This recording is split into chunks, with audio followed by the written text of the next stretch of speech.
In 1960, while Coltrane was on his last tour with Miles in Europe, he started playing the soprano saxophone. Miles said that he had bought it for Train, and if that's the case, it's yet another example of Miles' ability to predict the future. The soprano was Sidney Bechet's primary instrument in the 1920s, and Steve Lacy was one of the very few others known for playing it in the interim. Ever since Train picked it up, the soprano has been a common double, especially for tenor players since it's in the same key and it offers access to a very different register and tone quality.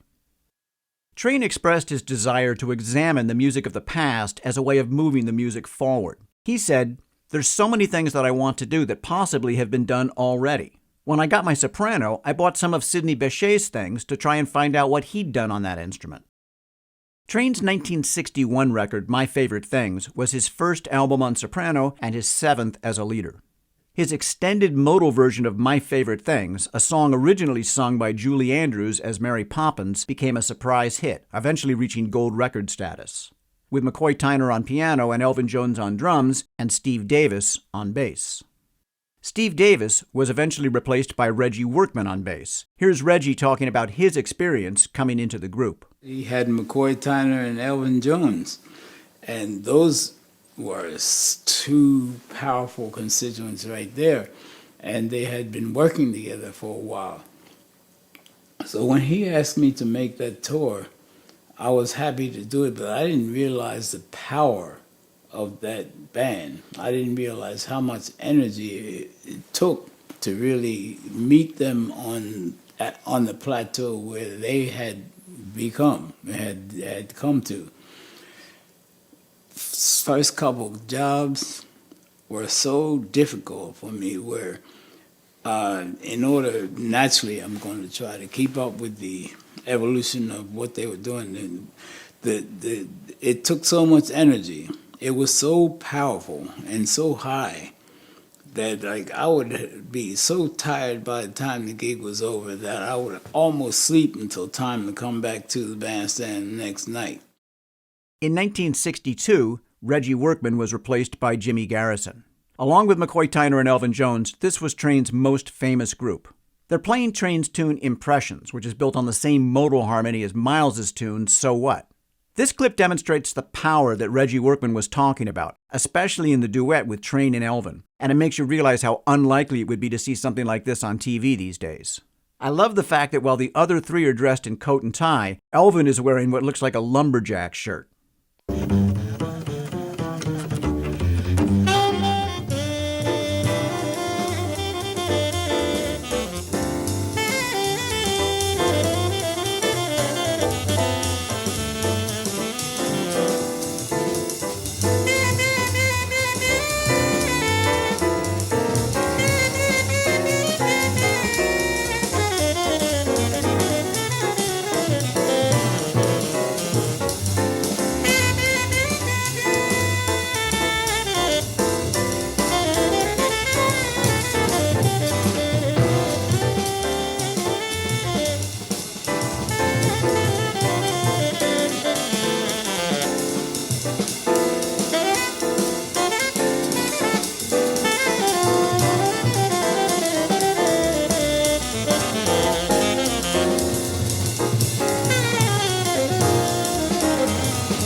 As Train moved in a new direction, and as things go, he was criticized by those who were not prepared for the change. He was actually booed by a French audience during his last tour with Miles. Now, listening to a 1960 recording in Copenhagen from that tour, Train sounds to me like a caged lion roaring to be set free. The dichotomy of Train is that even though he was among the most powerful of players, he could also be one of the most sensitive. As his quartet was moving into uncharted musical territory in the early 1960s, Train also recorded a series of albums that showed him to still be one of the best in a straight-ahead style and an exquisite interpreter of ballads. This clip demonstrates that side of him. Train is playing I Want to Talk About You, a ballad by Billy Eckstine that he recorded on his Soul Train album. It's a grainy, handheld camera shot from the audience in Stockholm, but it's always given me the sense of what it would have been like to be in his presence.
In 1964, Coltrane recorded his magnum opus, A Love Supreme. Consisting of a 4-part suite, it was recorded in a single session in December and released in January of 1965. The music was an expression of his spiritual quest, to which he attributed his own salvation in the 1950s. It connected with people on that level, becoming an unlikely hit that sold 10 times more copies than a typical Coltrane record would at that time. It's considered one of the most important jazz records of all time. John McLaughlin said, "A Love Supreme went over my head. I couldn't understand what he was playing musically or what he was feeling emotionally until a couple of years after I'd first heard it. It was just astounding." Reggie Workman said, "You will get the message of A Love Supreme if you are ready for it." Maurice White of Earth, Wind & Fire said, "Coltrane was the first musician who made a transition from one side to the other." And Carlos Santana said, "John Coltrane's gift is from the mind of God." There was only one live performance of the full Love Supreme suite at the Antibes Jazz Festival in July of 1965. In the last stage of his career, Train delved further into free or avant-garde styles, which at the time was also referred to as the new thing. He worked with musicians such as Archie Shepp, Pharoah Sanders, and Rashid Ali, as well as his second wife Alice Coltrane on piano. This musical direction estranged some of his previous fans, but Coltrane said, "The real risk is not changing. I have to feel that I'm after something. If I make money, fine, but I'd rather be striving." In a 1966 Japanese interview about a year before he died, Coltrane was asked what he would like to be in 10 or 20 years. He replied that he would like to be a saint. Both he and his wife Alice laughed at that remark, and I suppose that any person who might be considered a saint would find the idea preposterous. But some of his comments are certainly in line with sainthood. He said, "I want to be able to bring something to people that feels like happiness. What those pieces are, and what way do you have to go to arrive at knowing them, I don't know." John Coltrane died from liver cancer on July 17, 1967, at the age of 40. After his death, a church congregation in San Francisco called the Yardbird Temple, named in honor of Charlie Parker, worshipped Coltrane as a god, incorporating his music into the liturgy.